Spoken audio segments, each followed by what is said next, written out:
સમારંભ રાખ્યો છે એમાં 3 ભાઈઓ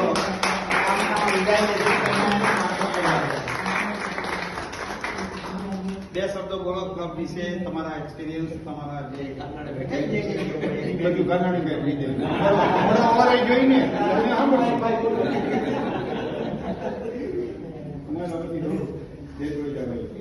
હાલો, થેન્ક યુ.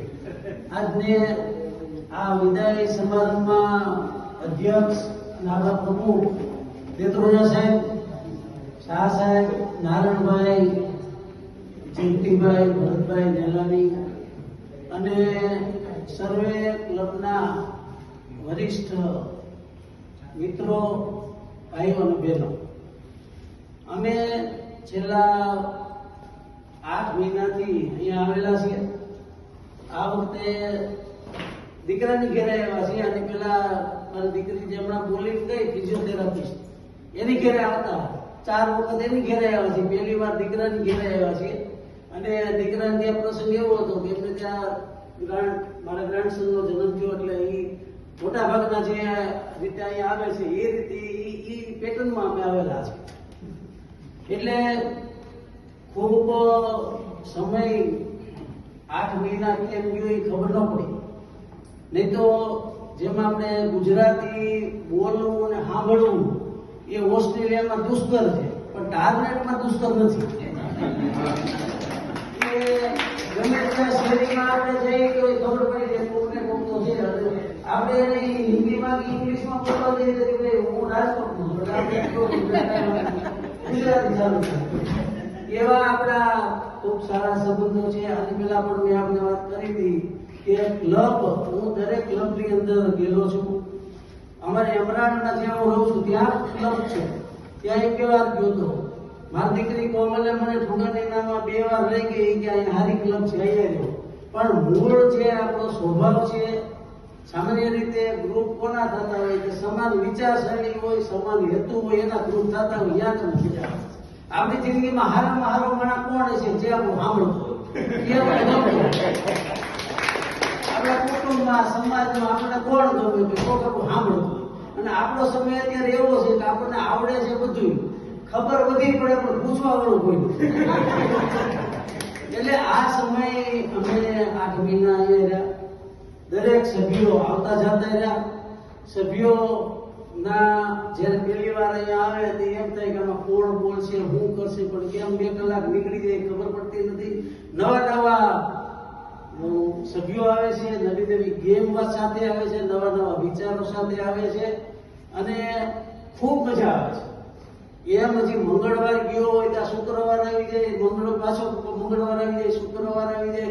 આપણને એમ લાગે કે આ દક્ષિણ ધ્રુવમાં દિવસો ટૂંકા લાગે છે, પણ ટૂંકા નથી. પણ આપણો ગ્રુપ એવું થઈ ગયું છે, આપણા સર્કલ એવું થઈ ગયું છે અને જીવવાની ખૂબ મજા આવે છે બાળકો સાથે. અને આપણા બધા વરિષ્ઠ નાગરિકો છે, સિનિયર સિટીઝન, એમાં ખૂબ મજા આવે છે. છેલ્લા 8 મહિનાથી અવારનવાર હું બોલવા ઉભો થાઉં છું. એનાથી મારા કોઈ વાણીથી કોઈનું દિલ દુભાણું હોય, કોઈને ખોટું લાગ્યું હોય તો હું ક્ષમા માંગુ છું. સાથે સાથે આ ક્લબ ઉત્તરોત્તર પ્રગતિ કરે અને વધુમાં વધુ ઉત્સવો ઉજવાય. અને માત્ર આપણે ખાલી અમારે ભીખુદાન સરસ દાખલો આપ્યો અને કે મને 2 માણસો ગમતા નથી કે ક્યાં, તો એક તો કે અમે જયારે રજૂઆત કરી અને સમજતો હોય, સમજ્યા વગરની તાલીમ પડતો એ નથી ગમતો. અને બીજો એક નથી ગમતો કે સમજે છે તાલીમ ન પડે. એટલે આમાં ખરેખર જે લોકો સારું કામ કરે છે એને એપ્રિશિએટ કરવા જોઈએ. આપણા ક્લબમાં જે હોદ્દેદારો છે, જીવરાજભાઈ દેત્રોજા સાહેબ, શાહ સાહેબ, નારાયણભાઈ, જયંતિભાઈ, ભરતભાઈ, આખું કારોબારી છે, ખૂબ સારી છે. આપણે એને ખરેખર એપ્રિશિએટ કરવું જોઈએ.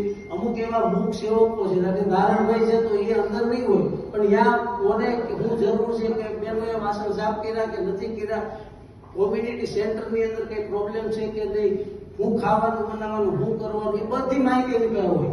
એની જ રીતે અમુક એવા મુખ સેવકો, દાખલા તરીકે આપણા ભાઈ વિનોદભાઈ હોય, મહેશભાઈ હોય, ભાઈ અમારા જમનભાઈ હોય કે મયંકભાઈ હોય, એ બધા મુખ સેવકો છે. આયો ભેગી ખુરશીઓ ગોઠવા મળે, ના કરવા મળે, એને કઈ ક્રેડિટની જરૂર નથી. પણ આવા લોકો આ થકી આપણો જે આ ક્લબ છે એ ચાલે છે. એ જે રીતે આપણા દેશની અંદર એટલો વહીવટ બગડી ગયો છે એમ બધા કહે છે, પણ 10% પ્રમાણિક માણસો છે અને દેશ ચાલે છે. એમ આની અંદર પણ ખૂબ સારા માણસો છે અને ભવિષ્યમાં પણ ખૂબ સારા માણસો આવે અને આ ક્લબ છે ઉત્તરોત્તર પ્રગતિ કરે. અને દર વખતે હમણાં શાહ સાહેબે વાત કરી હતી કે ભાઈ આપણા એના જે કઈ આગેવાનો હોય, MP હોય, કાઉન્સિલર હોય, એને બોલાવો, એને વાહવા કરો અને એના એપ્રિસિએશન કરી 2 પૈસા આવે એવા પ્રયત્ન કરો અને ખૂબ સારી રીતે આ પ્રવૃત્તિ ફૂલે ફાલે એવી હું શુભેચ્છા આપું છું. સાથે સાથે અમારા ત્રણેય વતી ક્લબના દરેક ઈચ એન્ડ એવરી દરેક અને એક સભ્યનો હું ખૂબ ખૂબ આભાર માની વિરમું છું. જય હિન્દ, જય ભારત.